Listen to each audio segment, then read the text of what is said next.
รายการฟ้าใสไร้มลพิษสวทลำปาง FM 97 MHz ร่วมสร้างคุณภาพอากาศดีด้วยการร่วมมือของพวกเราทุกคนสวัสดีเจ้าฟ้าใสไร้มลพิษมาแล้วเจ้าสวทลำปาง FM 97 MHz แอลชุติการเหล่าชัยหับนาตีดำเนินรายการในช่วงของรายการฟ้าใสไร้มลพิษวันนี้โอ้คุณผู้ฟังเจ้าในช่วงที่เฮามีค่าฝุ่นเกินค่ามาตรฐานแน่นอนที่สุดเจ้าสุขภาพของพี่น้องประชาชนจังหวัดลำปางนี่ห่วงใยในเรื่องของสุขภาพของพี่น้องประชาชนทั้ง13อำเภอนะเจ้าวันนี้นะเจ้ารายการฟ้าใสไร้มลพิษนะเจ้าได้รับเกียรติจากท่านวิชิตพงษ์วงเรือนนะเจ้ารองนายแพทย์สาธารณสุขจังหวัดลำปางมาอูจานะเจ้าในเรื่องของสุขภาพร่างกายทรงความห่วงใยในช่วงที่ก้าฝุ่นปิด PM 2.5 เกินก้ามาตรฐานพี่น้องประชาชนจะต้องปฏิบัติตัวอย่างใดเนี่ยอันนี้ในหน่วยงานของกระทรวงสาธารณสุขในพื้นที่เฮาโดยเฉพาะสสจ.ลำปางหรือว่าสำนักงานสาธารณสุขจังหวัดลำปางภายที่พอตางเพจของสสจ.ลำปางก็ดีหรือว่าเพจของสวทเขาก็จะขึ้นในเรื่องของสถานการณ์ฝุ่นควัน PM 2.5 ที่เกินก้ามาตรฐานประจำวันดูละในช่วงที่มีฝุ่นเกินก้ามาตรฐานในส่วนของกระทรวงสาธารณสุขหรือว่าทางสำนักงานสาธารณสุขจังหวัดลำปางของเขาเนี่ยมีมาตรการ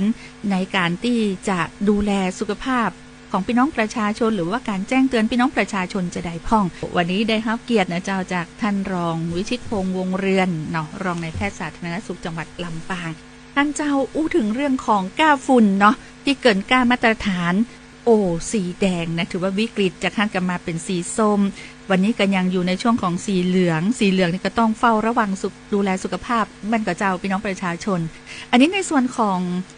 สาธารณสุขนะเจ้าเขามีมาตรการจะได้แต่ว่าอู้ถึงสถานการณ์ตอนนี้ก็ยังต้องดูแลอย่างใกล้ชิดติดตามกันอย่างใกล้ชิดมันก็เจ้าอยากให้ท่านเล่าถึงสถานการณ์ก๊าซฝุ่นละอองขนาดน้อยที่เฮา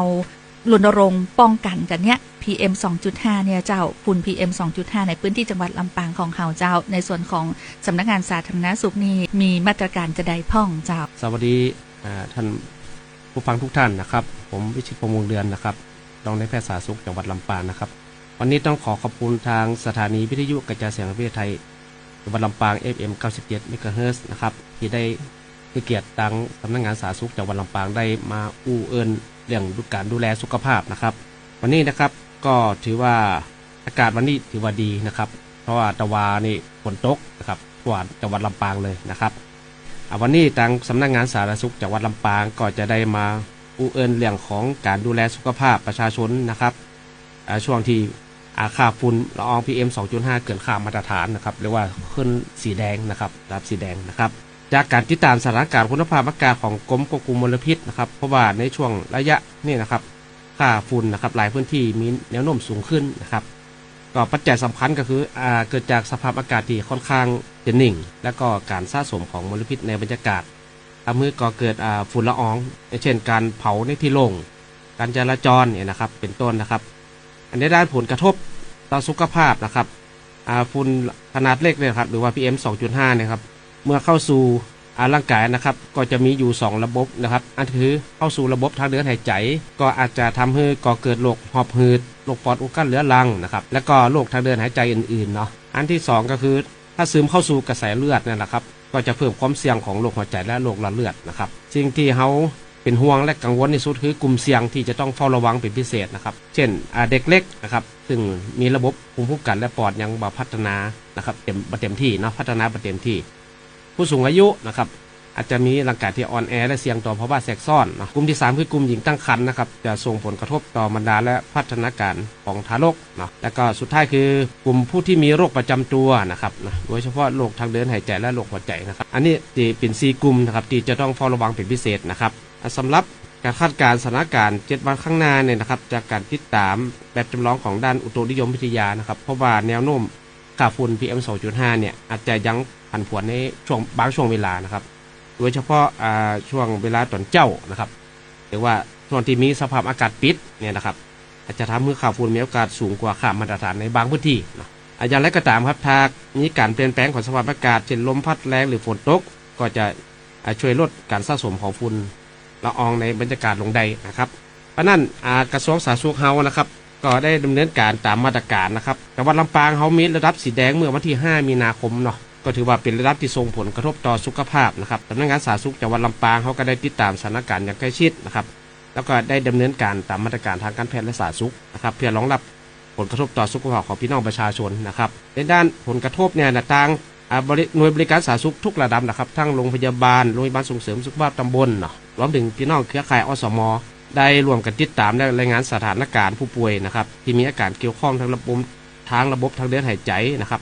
โรคหอบหืดโรคปอดอุดกั้นเลือดหลังและรวมถึงโรคหัวใจและหลอดเลือดเนาะ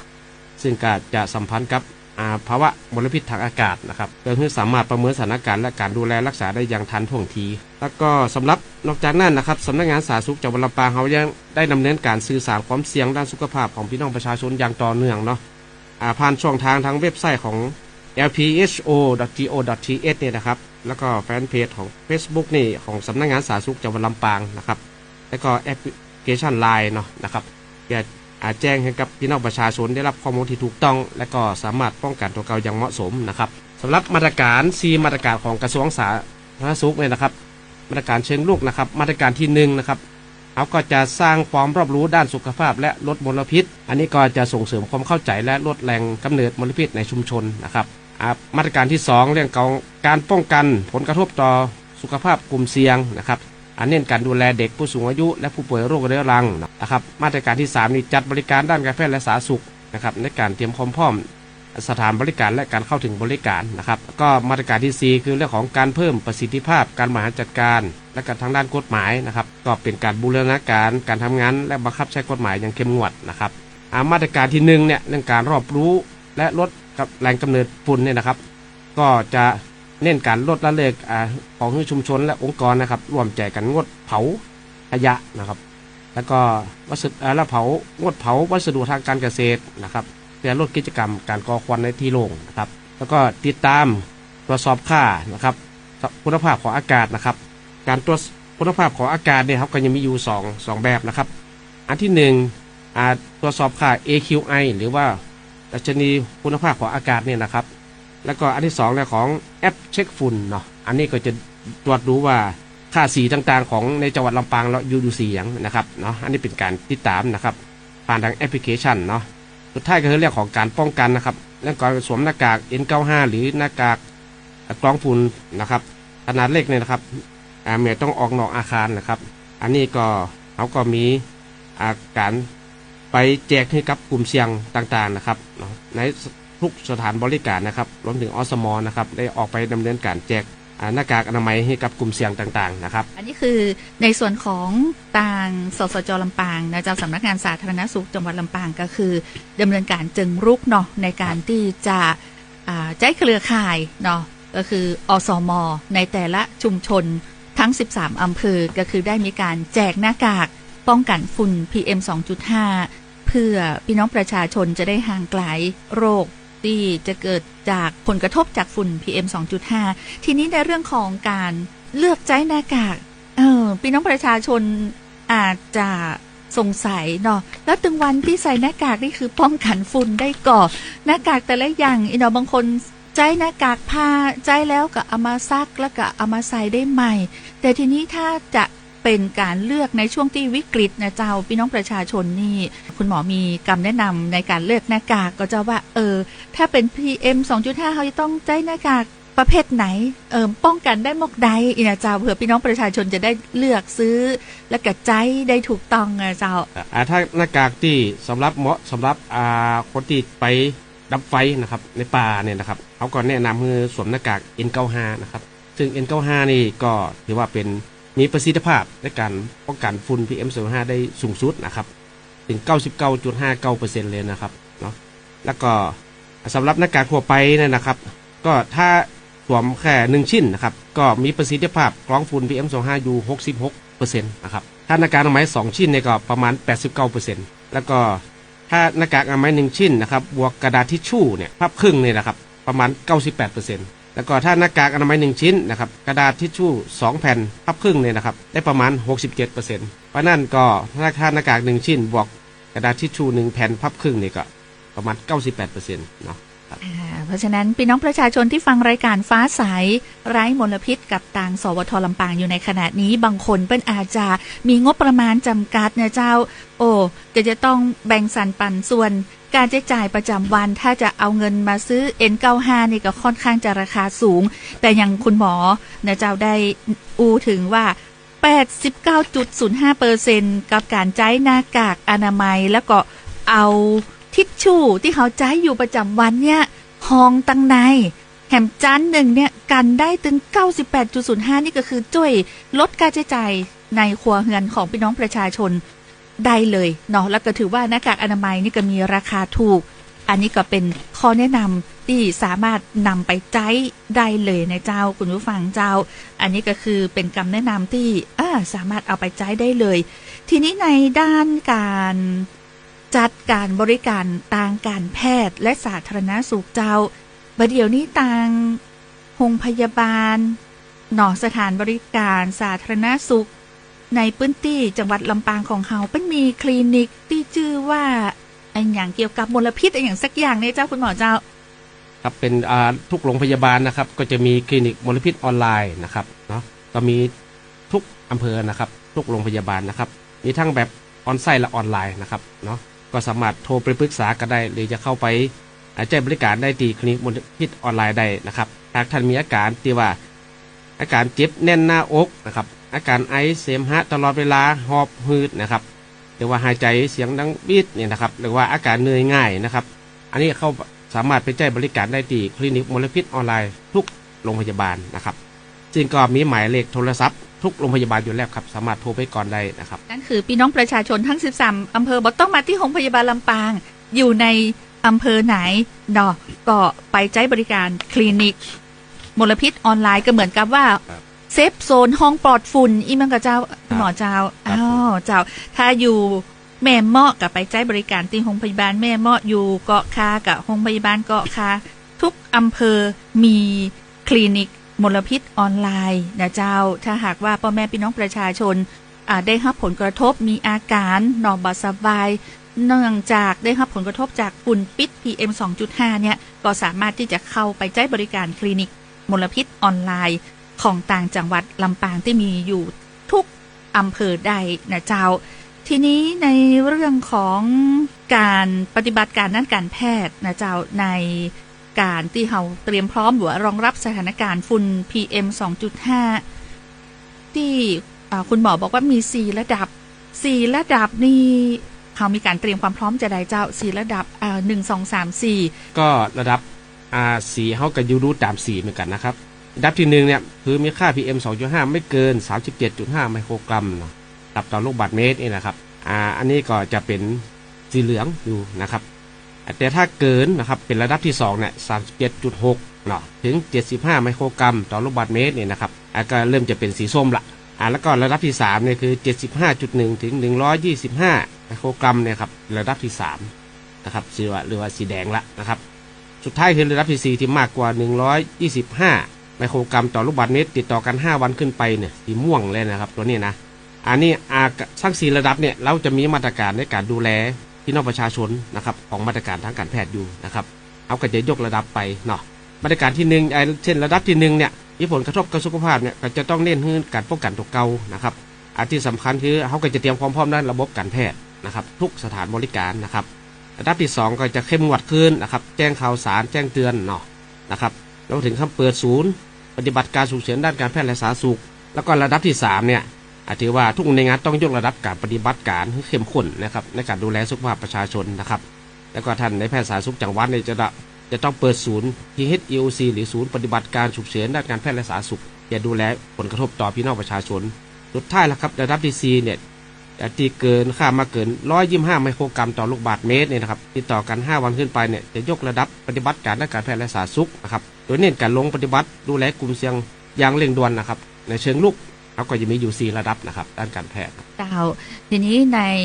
เรื่องของสุขภาพของพี่น้องประชาชนที่ต้องมาอันดับหนึ่งทีนี้ในเรื่องของต่างด้านสาธารณสุขเจ้าปอจะมีคำแนะนำว่า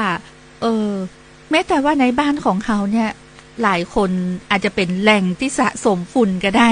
เนาะวิธีจัดการฝุ่นในบ้านเนี่ยเจ้าในส่วนของสุขอนามัยในส่วนของกระทรวงสาธารณสุขมีคำแนะนำที่จะบอกพี่น้องประชาชนกับเจ้าอันนี้เรามาทำนวัตกรรมระดับครัวเรือนเนาะในการจะทำห้องปลอดฝุ่นนะครับลักๆก็คือว่าในห้องนะครับถ้าในห้องเนี่ยเขาจะต้องซีนร้อยรั่วต่างๆนะครับเนาะปิดประตูหน้าต่างให้มิดชิดเพื่อที่จะป้องกันฝุ่นละอองจากตั้งดอกลอยเข้าสู่ตัวบ้านนะครับเนาะนี่ต้องปิดให้มิดชิดเลยนะครับอันที่2ตามมาตรการของกระทรวงสาธารณสุขเนี่ยเดี๋ยวนี้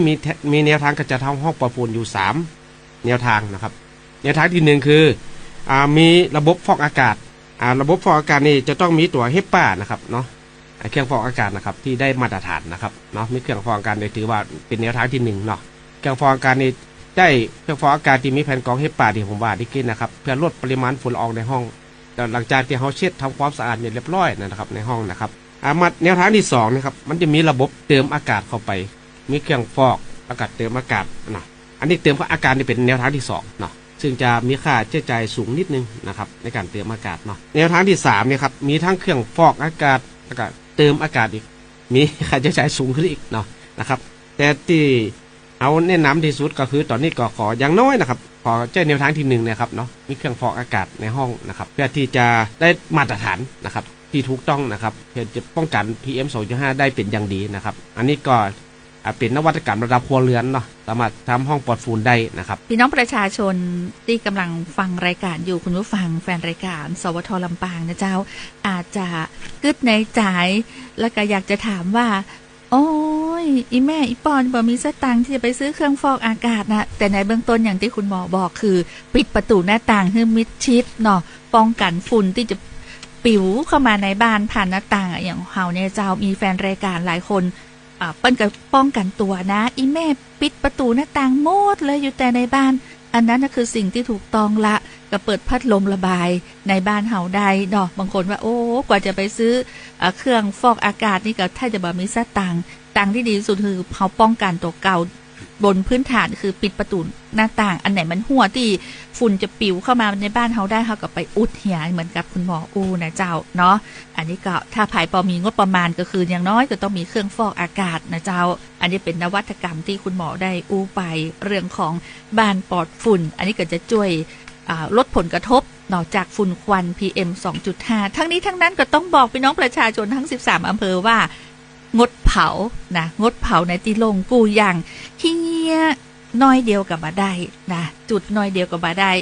บางคนบอกใบไม้ใบเดียวกับมาได้เจ้านอนในช่วงนี้และก็หลายคนเจ้าบอกว่าเป็นนโยบายของทางกระทรวงสาธารณสุขก่อเวลาปิกไปบ้านนะเจ้าก็จะหันรพสตในแต่ละหมู่บ้านในแต่ละชุมชนเป็นมีสารเสวียนเจ้าคุณหมอเจ้าสารเสวียนรอบต้นไม้อันนี้เป็นนโยบายก็เจ้าโรงสารเสวียนเนี่ยนะครับก็ต้องขอบคุณท่านผู้ว่าราชการจังหวัดลำปางนะครับในนโยบายเนาะนะครับทุกภาคส่วนเลยนะครับบ้านวัดโรงเรือนสถานบริการต่างๆนะครับเนาะเนื้อสารเสวียนเพื่อที่จะเอาใบไม้แห้งๆนะครับเนาะเอามาใส่ในเสวียนแล้วก็สามารถเป็นปุ๋ยกับต้นไม้ได้ด้วยนะครับก็ต้องขอบคุณท่านผู้ว่าราชการจังหวัดนะครับเป็นนโยบายของท่านนะครับสำหรับนโยบายของท่านในแพทย์สาธารณสุขจังหวัดลำปางนะครับท่านมีมอตโต้หรือว่าหลักการเนี่ยนะครับอันนี้คือลำปางสไตล์รู้ทันฝุ่น PM 2.5 เนาะนะครับก็เป็นเรื่องของความรอบรู้ด้านสุขภาพให้กับอสม.ลำปางเขานะครับอสม.ลำปางรู้ทันฝุ่นเนาะนะครับท่านมีคำง่ายๆที่สามารถจำได้นะครับก็คือ1ตั้งเวลาอันที่2คือดูค่าฝุ่นอันที่3คือลุ้นระดับสีอันที่4คือมีแนวทางสุดท้ายคืออันที่5คือไม่สร้างฝุ่นเพิ่มนะครับตั้งเวลาก็คือว่าตั้งแต่เอาไปทำงานตอนเจ้านะครับประมาณช่วง 7 โมงถึง 8 โมงเนี่ยสัก 7 โมงครึ่งเนาะเอากะเช็คค่าฝุ่นนะครับที่ผมว่านี่ก็ทั้งiOS หรือ Android เนี่ยสามารถเช็คจากแอปเช็คฝุ่นก็ได้ครับหรือว่า Air4 ไทยเนาะนะครับ Air4 ไทยก็ได้นะประมาณ 7 โมงครึ่งเนี่ยค่าต่างๆก็จะขึ้นละนะครับเพราะนั่นก็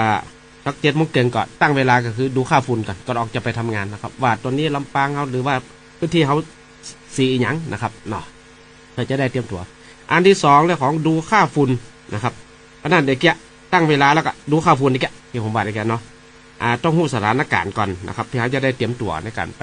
ทำงานนะครับนอกบ้านเนาะอันที่3รู้ระดับสีก็มาดูนะครับนี่สีอะไรเนาะมันจะมีเกณฑ์มาตรฐานของมันอยู่นะครับที่ผมว่าตะกี้เนาะถ้าเลย 37.5 ขึ้นไปเนี่ยก็จะเข้าสู่สีส้มละเนาะอันนี้ก็ต้องเตรียมตัวละสีส้มนี่ก็จะต้องดูแลสุขภาพละนะครับออกจากถ้าออกไปทำงานนะครับหรือว่าออกไปได้ทำงานในที่โล่งแจ้งเนาะนะครับก็ต้องป้องกันตัวนะครับแล้วก็อันที่4มีแนวทางนะครับแนวทางเนี่ยเขาได้แนะนำไปในทุกช่องทางนะครับเนาะทั้งแฟนเพจและก็ทางเว็บไซต์นะครับเนาะก็สามารถดูได้นะครับโดยเฉพาะกลุ่มเสี่ยงกลุ่มป่วยทั้งหลายเนาะวิธีการดูแลตัวเก่านะครับจะต้องใส่หน้ากากอนามัยป้องกันฝุ่นไว้นะครับสุดท้ายคือไม่สร้างฝุ่นเพิ่มนี่ก็ในครัวเรือนก็ต้องมันเช็ดถูบาจุดถูกอย่างเศษขยะอย่างต่างๆเขาบดีเผาเนาะนะครับก็ไปสร้างฝุ่นเพิ่มนะครับให้กับชุมชนนะครับอันนี้คือมอตโต้ที่ท่านในแพทย์สาธารณสุขจังหวัดได้มอบแนวทางให้กับอสม.นะครับฟ้าใสไร้มลพิษเจ้าวันนี้ได้ความรู้ในเรื่องของการป้องกันฝุ่นในการดูแลสุขภาพนะเจ้าจากต่างสำนักงานสาธารณสุขจังหวัดลำปางและก็ท่านรองในแพทย์สาธารณสุขจังหวัดลำปางท่านวิชิตพงศ์ก็มาคือความรู้กับเฮาได้เข้าใจเลยนะว่าการป้องกันการเตรียมความพร้อมเนาะการรองรับมาตรการอย่างต่างๆเนี่ยทางจังหวัดของเฮาเนี่ยก็บ่ได้นิ่งนองใจนะหน่วยงานทุกหน่วยงานเนี่ยก็จะมีการบูรณาการการทำงานอย่างด้านสุขภาพเนี่ยสาธารณสุขก็จะมีมาตรการรองรับในการดูแลสุขภาพของพี่น้องประชาชนเนาะมีมาตรการอย่างต่างๆในช่วงท้ายเจ้าท่านรองมีอย่างจะฝากถึงพี่น้องประชาชนโดยเฉพาะในช่วงที่เราจะต้องดูแลสุขภาพกับการสู้เนาะอยู่สู้ฝุ่น PM 2.5 ให้ได้เนี่ยนะเจ้าผมก็ขอแจ้งนะครับนโยบายของท่านผู้ว่าราชการจังหวัดลำปางนะครับท่านมีนโยบายกับร้านอาหารนะครับร้านคาเฟ่สถานประกอบการต่างๆนะครับโดยการทำร้านนี้อากาศดีนะครับก็คือมีห้องปลอดฝุ่นในส่วนของร้านอาหารหรือร้านกาแฟร้านคาเฟ่ต่างๆนะครับแล้วก็เดี๋ยวหลังจากที่ทั้งสาธารณสุขเขาได้ไปประเมินนะครับแล้วก็ถ้าผ่านนะครับอย่างห้องปลอดฝุ่นเขาก็จะได้ท่านผู้ว่าก็จะมีแนวทางคือมอบสติ๊กเกอร์ร้านนะครับที่ผ่านเกณฑ์นะครับอันนี้ก็เป็นนโยบายของท่านนะครับเพื่อที่จะ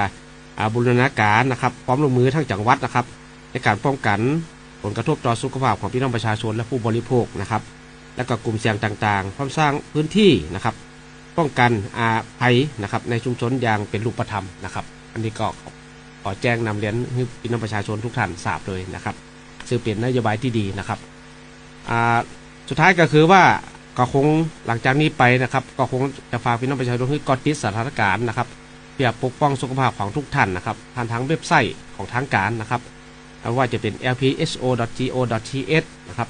หรือว่าอัปเดตข่าวสารแฟนเพจของสำนักงานสาธารณสุขจังหวัดลำปางผ่าน Facebook ได้นะแอปพลิเคชัน LINE นะครับที่แจ้งเตือนนะครับแล้วก็แจ้งสถานการณ์ฝุ่นนะครับในทุกๆวันเลยนะครับอันนี้ก็ขอให้น้องประชาชนกอดติดสถานการณ์นะครับเรื่องของฝุ่น PM 2.5 นะครับก็ที่สำคัญคือเพื่อลมหายใจที่ปลอดภัยของพี่น้องชาวลำปางครับขอบคุณครับนี่ต้องกราบขอบพระคุณนะเจ้าท่านรองนายแพทย์สาธารณสุขจังหวัดลำปางนะเจ้าท่านวิชิตพงษ์วงเรือนเป็นอย่างสูงเจ้ากับรายการฟ้าใสไร้มลพิษที่ได้คือการแนะนำในเรื่องของการดูแลสุขภาพของพี่น้องประชาชนในช่วงที่มีก้าฝุ่น PM